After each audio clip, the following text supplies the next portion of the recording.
trap. Welcome to the trap. Welcome to the trap. Welcome to the trap. Welcome to the trap. Welcome to the trap. Let's go. Zen. Trap. Zen. Trap. Zen. Trap. Zen. Trap. Protect. Yo, peace. Alright, so we made playoff predictions. We almost at the finals. We got Celtics in Miami and LA and Denver. Who you got? Who you got coming out? I mean, it's a little unfair right now. We got Lakers down 3-0. We down 3-0. We got Miami. Are they up 3-0? They're not up 3-0. They up 2-0. 2-0? 2-0. What did I predict? Nuggets, Celtics? I don't even know what I predicted. I think we just picked two out the East and two out the West. So I think you picked. I picked Celtics, Sixers probably. Yeah, or did I pick the Bucks? I might have picked the Bucks. You might have picked the Bucks.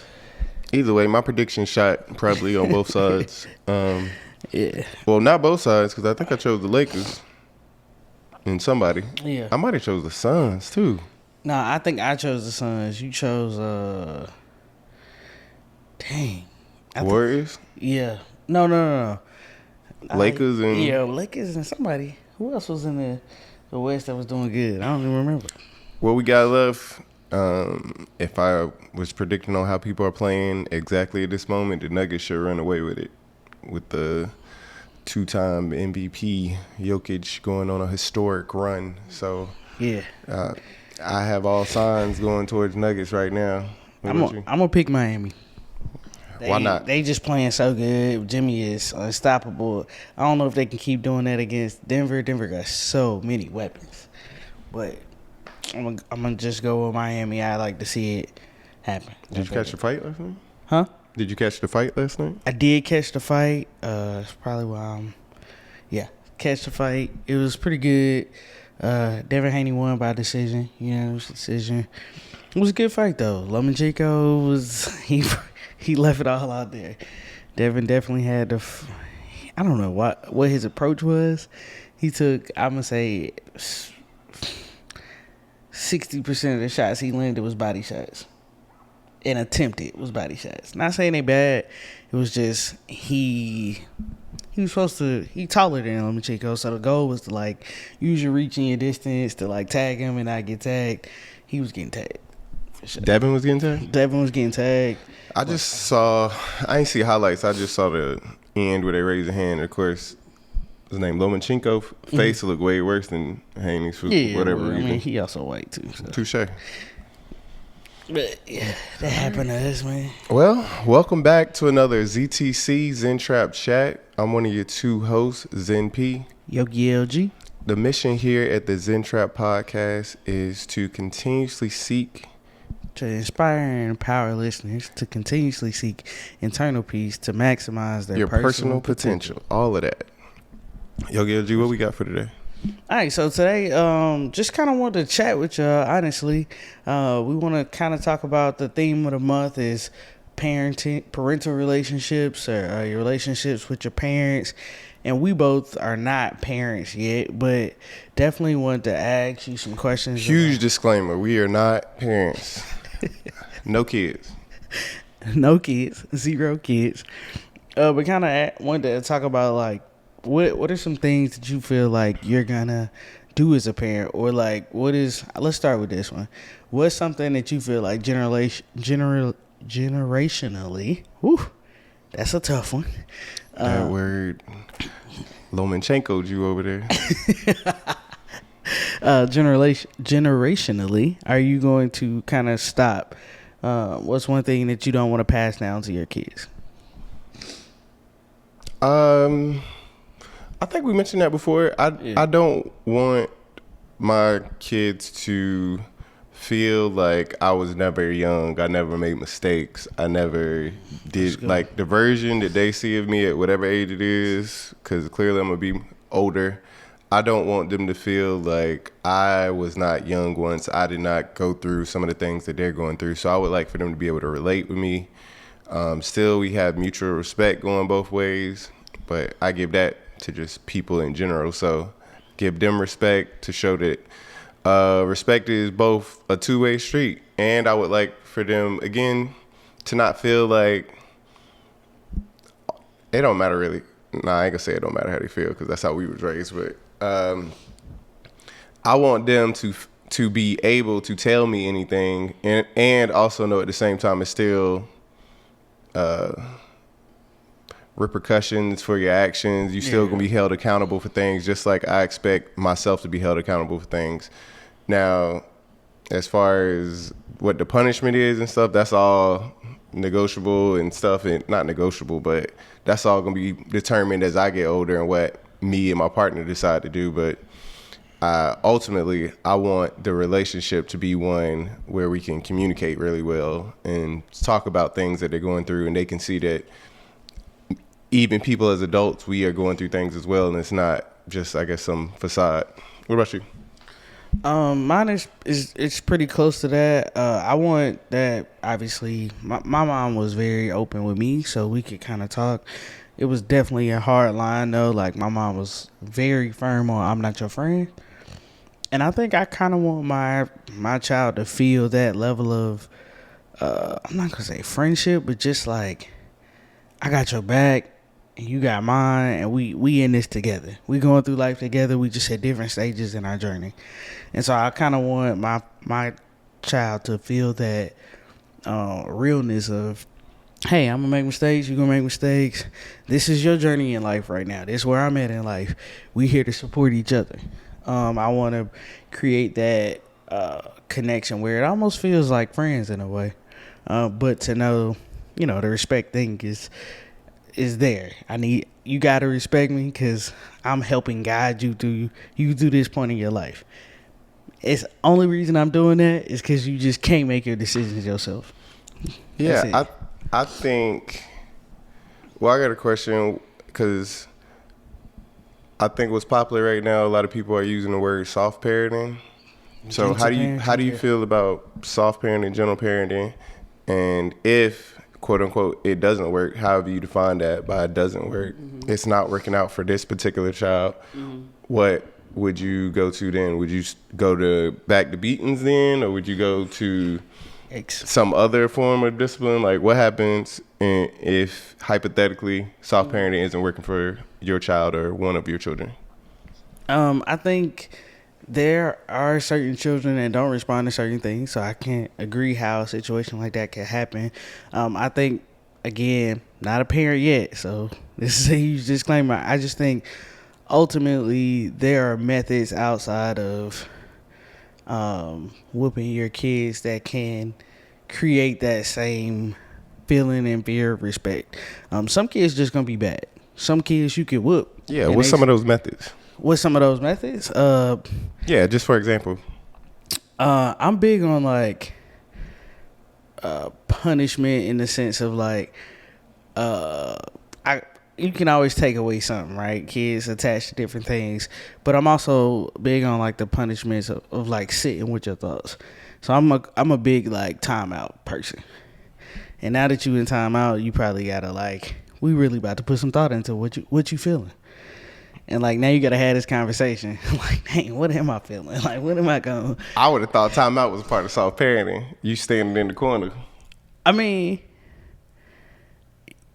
it is. I guess it is. I'm also a fan of like physical punishment. So like you gotta sit in the wall squat for an hour or something. Like holding books to the side, hands up in the air, those type of things. I don't mind saying, hey, I will send you to boarding school. Like you will get out of here. Your life is too plush. I'm sure my child's life is gonna be very plush, and so if you talk your shit. If you are ungrateful for this situation and you cannot adapt to this gentle parenting style, we can put you in some other situations where you don't even got to deal with this kind of stuff.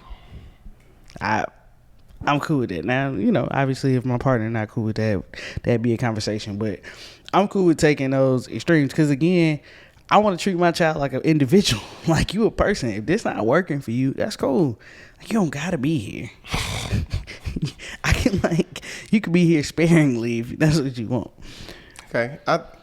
And we both don't have children, so we don't have the special bond of seeing your DNA out in the world. Facts. So no clue how we'll feel then.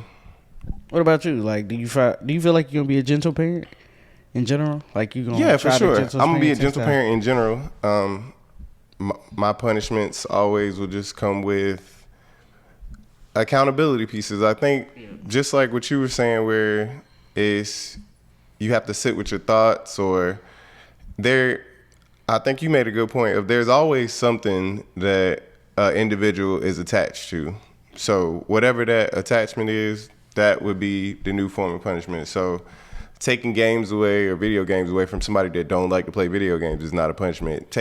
Making somebody not go outside for somebody who sits inside all day long on an iPad is not going to be punishment. So you just got to find for that individual what's a punishment for them. Somebody that doesn't like to do physical activity, you can do physical activity. Somebody who doesn't like to go to the grocery store and run errands, guess what? You my little assistant today. We going everywhere together. If you don't want to go everywhere together, you need to start following the rules and guidelines of this household until you're old enough to do them on your own. So I agree with you. I think it's methods, but if those methods don't work, then me and my partner as a family got to come up with other ways to get you to understand that what we're doing, we feel like it's to protect you and it's because we love you and stuff like that. So just gonna have to find a way through communication.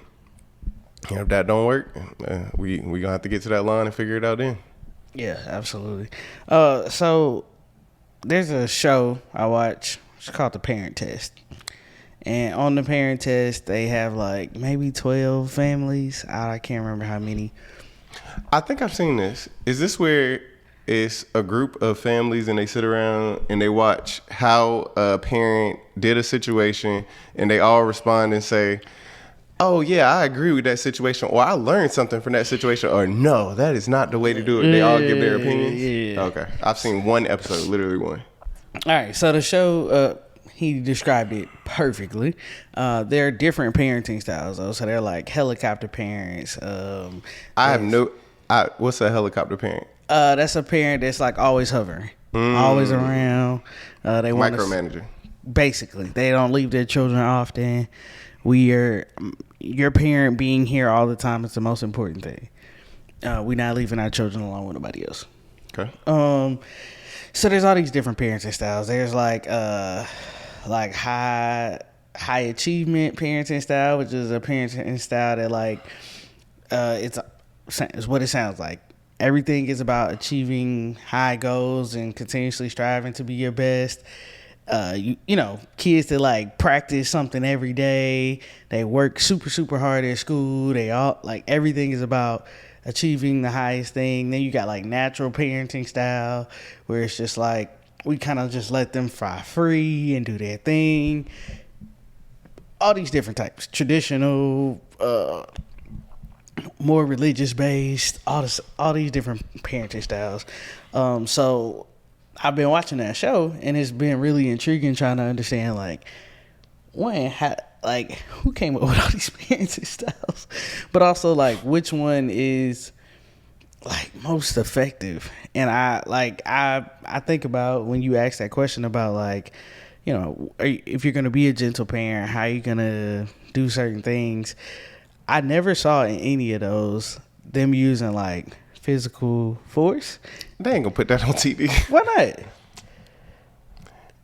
My opinion, they know backlash would come with that these days because of how sensitive people are to that in particular. I've seen somebody post them threatening their kids that they was gonna whoop them, and all these comments rush in of, you just mentally tortured that child. You don't have to scream at them. Let a kid be a kid.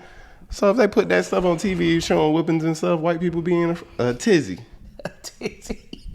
All right, so tell me, do you feel like you're gonna whoop your kids, and do you feel like it had a negative effect on you, or it traumatized you, or any of that? This is assuming that you received spankings growing up. I received whoopings growing up. However, I did not get many. Just for context, I was a very follow the rules type of person, respected adults. Whoopings work for sure. Whoopings work for majority of children. Now, even for, I ain't gonna say for the quote unquote bad kids, for kids that don't do what you say sometimes and still are getting whoopings, I think it's not as many of those as it is of the people that whoopings work for. Because for the most part, when you are getting beat by a parent, it's usually by a parent that's frustrated with life themselves. They got whoopings. They feel like this is the only way that I can get you, or this is not necessarily the only way, but the most effective, I think, is the word most people use. Right. So whoopings work.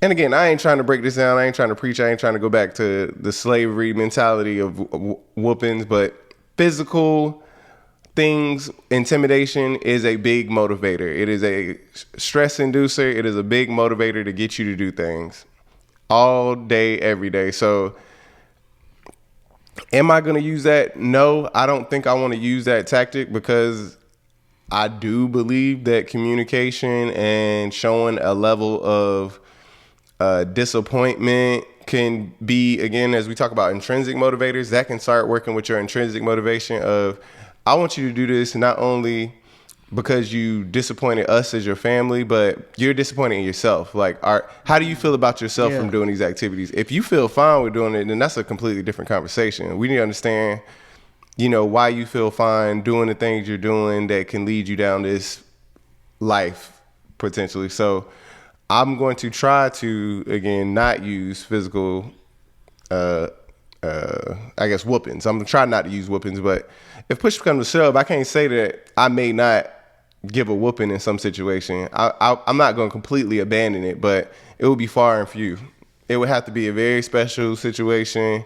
I think they would have had to do something physical as well, and it might have to even be to me. Like, it's a very emergency result for me, because I think it's other methods that can work, if not just as good, then better, to help them, again, with their psyche. Because when you go out in the world, I don't want them to think that it's okay for people to put their hands on them.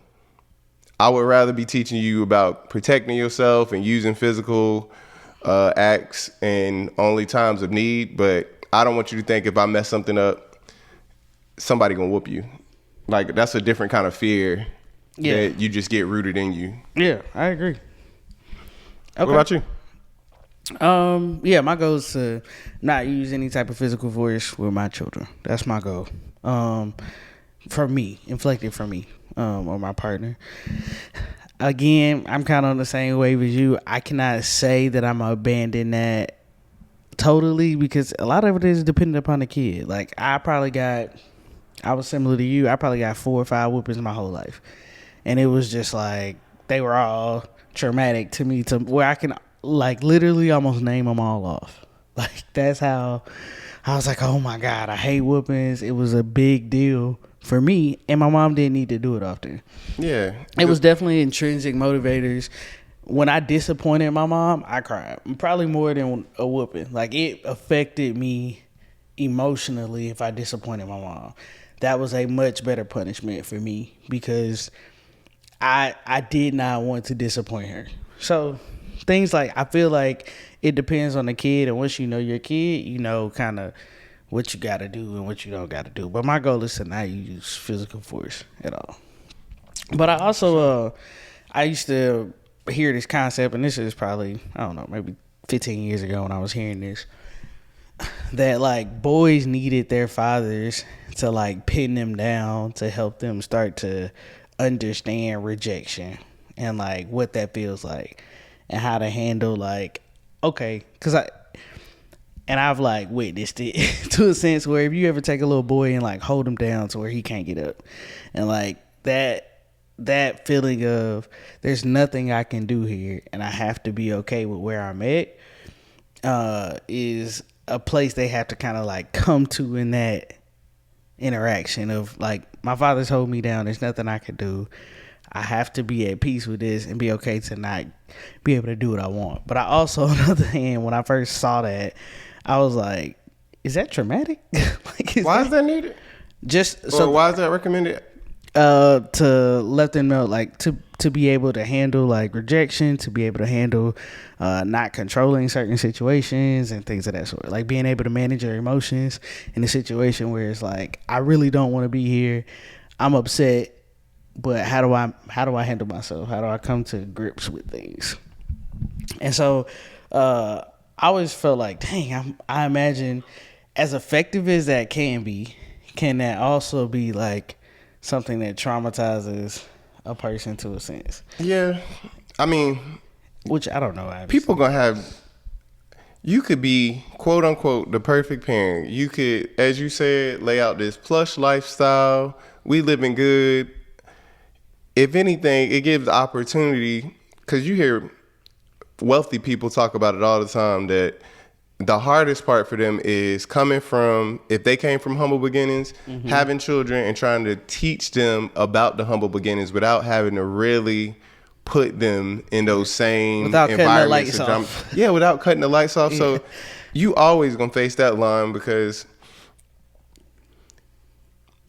TV, real life, I'm sure you know people that have been well off and their kids are just like assholes. And when you come up and get to the end of it, the kids are really just, everything's rooted back to them trying to get some kind of affection from their parents. So maybe they are living this very well life or well off life, but their parents are never home because of it. Their parents are out gallivanting or working really hard to afford them that life, which could have a good mix of gallivanting into it or whatever.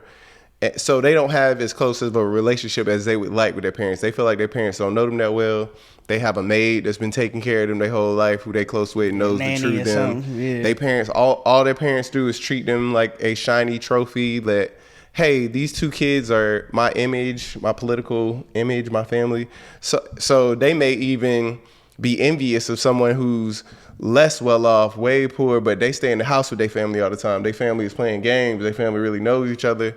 So people in general, just like whatever we say somebody can take offense to, when you growing up as a child, you may never know the quote unquote trauma, the specific trauma that you put your child through. It could be siblings. It could be just so many things. So, and I'm not using that as a cop out, but to go all the way back to the point of you saying with the losing control thing, the first thing that came to my head is that you can still create that situation, because it's so many other things where you have no control over. Like you said, being in a place you don't want to do. We're going to the grocery store today. We go to the grocery store. You're going to school every day. It's still situations where you're not going to be in control and you feel rejection. Taking a test, you always going to have them high pressure stakes of taking a test in school. So I think it's so many different, I love sports. So playing sports, I told you about video games, losing in video games. You can find rejection in so many other ways other than just, I can't physically get my way out of this. True. So you always bring up talking about like confidence in little girls. And I want you to kind of hit on your perspective on what you plan to instill in your daughter. I think it's just a good. My daughter, your future daughter. All boys over here. Oh, I'm sure God is gonna bless you with a daughter. I think that's you. I'm not opposed to it. I'm just spitting facts over here. My daddy's daddy, all boys. My daddy, 3 boys. My brother, 3 boys. What you think gonna happen? You gonna have 3 girls. Whatever. Let's get it. Instilling confidence into my hypothetical future potential daughter. I'm a very natural go with the flow type person. I've released trying to solve problems before they happen. I think I will have the answer when it comes. One thing I can do is just keep putting them in environments and opportunity to be confident. Confidence is something they will have to find on their own, but I will keep putting them in situations and giving them words of affirmation to let them know how you look and what you do is beautiful. Just keep reminding them. So 1, words are very powerful. So the things you tell them, especially as they're young, and it's a mix of that too, because some people say you can't be too confident. I disagree. I think overconfidence leads to that ego thing, and you start getting vain, and so it's a good mix of being confident, humble, grateful as well. So, but the biggest thing is trying to start them off. I'd rather try and pull them back than have to push them forward if I had to make a choice. So I'd rather them be flirting with the overconfidence thing, because I think it's easier to pull that back than it is somebody who's not confident and having to do all these things to try and get them up there. So again, opportunities for them to be confident, putting them around other people that they are confident, showing them. Some of my friends, I got a lot of female friends, having a lot of my female friends talk to them about being confident. Hopefully their mother is a very confident person and can help instill those things in them. So I think it's going to go down to the environment and the words are the two big things, and the programming that they watch when they are super young. So, because we even talk about like how boys just naturally have this unconscious competence almost of like doing stuff. Like I'm gonna just try it. I'm gonna just jump off the couch. Versus with little girls, we kind of say like, no, don't do that. Yeah, it's the system. Yeah, it's the system. It's the system. It's not the child. All children come out essentially the same. Blank canvas, the same, sure. And they are just learning. Just like what you saying. If you see boys running around wrestling and stuff, you just like, hey, they boys. Let them do whatever they want to do. Little girl, you come back over here. Yeah. You two, you need to be dainty and soft. You need to sit over here and just be. That's tough. Which is, it's fine to the individual, because some girl wants to do that. She don't want to be over there anyway. She wants to be a cheerleader and be dainty and soft. And some girls want to get over there and tussle and wrestle. I was a tussle. Just a mix bag. So whatever the child is, like you said, if I have 3 daughters, one could be super dainty, super girly in the makeup all day and stuff. One could be over there wrestling and playing and want to fish and stuff, and one could be a super introvert and want to do a little bit of both. Sometimes they get dressed up. Sometimes do what you want, as long as you're not harming yourself, other people, disrespecting people. I care more about your personality traits than I do about. Again, so it goes back. I care more about you feeling confidence, feeling respected, feeling loved, feeling open to share your thoughts and stuff, than I do about, I guess, what the norm of society is or something like. I will say the big thing, and this is probably my last thing on this, is the big thing that I feel like made a difference in my life from my parenting was just the love that was in it. So my encouragement to anyone out there who maybe is just starting to become a parent, or who has already started your journey parenting, or maybe you even haven't yet, is to aim to raise your child in love. That makes a world of difference in their confidence and how they feel on a daily basis. What's that mean? Just for somebody who doesn't know. Raising them in love. Raising them from a place of, you are loved here. You are valued here. You have meaning to me as a parent, to your family as a person. We all love you. We all want good for you. To feel that energy as a child, to know that like, oh, all these people that I'm around, it's my family that's in this household, they care about me. They want me to do good. They're only talking to me to put me in a place where I am successful and I can do well in life. And wherever I'm at, whether I'm 5 years old or 17, they all want what's good for me. And that level of comfort and that feeling is like a blanket almost. It just makes you feel safe. And you're able to experience things in a totally different light than saying, and I'm not going to call this direct opposite, but when you're raised in a space where it's like survival. Well, I have to do everything I have to do to save myself. I can't really trust anybody around me. I don't know the intentions of certain people around me. That environment puts you on guard, and it makes growing up, I'm sure, a lot more difficult, to where you are constantly on all the time, where you can't relax. You can't sit back and just take situations as they come. You got to be kind of proactive and aggressive to make sure that you're protecting yourself, because you're raised in that space of survival. So to me, that's what that is. No, that makes sense. I just, those lines can definitely get blurred when you you could be raised in love and still getting whoopings and not understand, because everybody had that, I'm about to run away, I hate you, why are you doing this to me? Yeah. You said you love me. You said you're doing this because you love me. For sure. What? All right, anything else you want to add, man? Nah, we not parents, so you can do whatever you want. Do whatever you want to do. Do whatever you want to do. You can know all of this. Yeah, so that's our topic on parental relationships. More to come, I guess. TBD on if LG is right about 3. We'll see. We'll let you know.